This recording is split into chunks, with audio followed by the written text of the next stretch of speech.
What's happening, guys? Vince Mancini here, and I'm coming at you with a quick video. This one is really quick because it's an ab routine, and the reason it's so short is to make the point to you that when you're doing your ab workouts, they really don't need to be as long as other muscle groups. You don't have to put in the same amount of volume in a training session for your abs as you would any other muscle group, basically. And the reason for that is, or the two reasons that I found, is the more commonly known fact that your abdominal muscles tend to recover a lot quicker than other muscles, so you can train them a lot more, and they actually seem to like to be trained more frequently. So there's nothing controversial there. But the second reason is something I found myself, and I've noticed in other guys, is that you don't really want to do too much volume and train them like you would a stereotypical muscle by doing maybe 12, 15, 20 sets, whatever it is, because you can kind of end up paradoxically with a kind of distended belly look, which kind of contradicts the whole point of abdominal training. Because the whole point, I think, most guys like to train their abs is they're trying to achieve that flat belly and also maybe that six-pack stereotypical magazine look that so many people seem to like.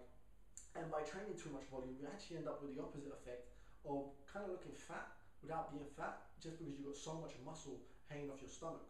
So I know a lot of this as well can be because certain guys take a lot of gear, and some of that gear can have that effect of giving them that pregnant belly look. But it can also just be from overtraining your abdominal muscles. So really, with abdominals, you want to think about keeping it short and brief, just making sure you get some work in there. But if you're looking for that B-taper look, it's mostly going to come from having bigger shoulders and losing some weight, and on top of it, having a bit of abdominal muscle there. So that's just some tips for working out your core and your abdominals. I hope it helps, and I hope you get something out of it. And just remember again, brief. For me, the way I do it is I choose 3 exercises. That from all the exercises I know, I just choose 3 and knock out 4 to 5 sets, and that's enough. So it's brief, it's end of session stuff. And yet again, I'm not looking to make the strongest or build the strongest core in the world or whatever it is that some other guys might be thinking. So watch the video, tell me what you think. Maybe you agree, maybe you disagree. Put some comments in the comment section, and I'll see you next time. First exercise is ice cream makers. This is a really difficult exercise, great for your core, and it's one of the lead ups to the front lever, which I'm trying to master, which will probably take me years. So I put this at the beginning of the session because it's the most difficult and most technically demanding exercise, and I did that for about 5 sets of 5 to 6 reps with a 45 second to a minute rest between each set.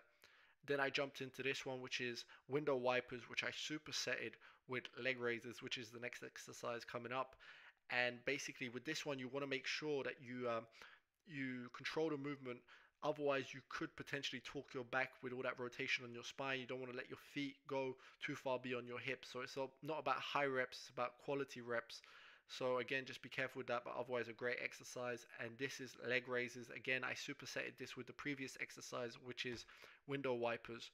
And I'm just trying to bring my toes up to the bar. You don't have to go that far up, really. You can go about 2/3 of the way up and get the same effect. I just find it slightly harder to go all the way up, and that's why I do it that way. So I did 5 rounds of this, and between each round, I took about 45 seconds to a minute rest, and that's basically my whole routine that I did on that day.